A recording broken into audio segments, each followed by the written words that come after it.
Pray for Queen Mutian ang Antipolo candidate number 7.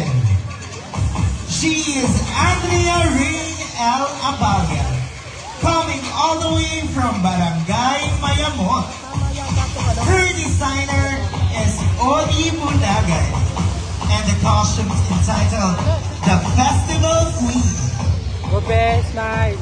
This costume is a creation made by Miss Odi Bulagay from Marikina City.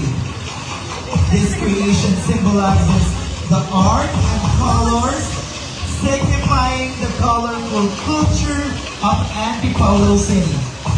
Tayo na sa Antipolo Springtime Festival promotes the city of Antipolo as one of the pilgrimage sites in the Philippines. These colorful festivities includes Una Procesión in Santa Cruz, which was the inspiration of Andrea's festival costume.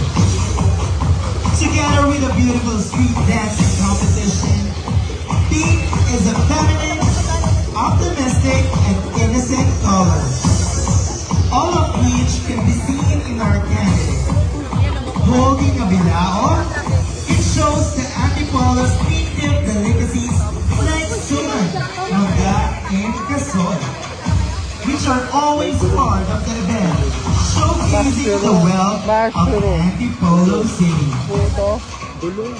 Once again, ladies and gentlemen, your Mutian at Antipolo, candidate number 7 from Barangay Mayamot, Mutian Andrea Rain L. Abalia.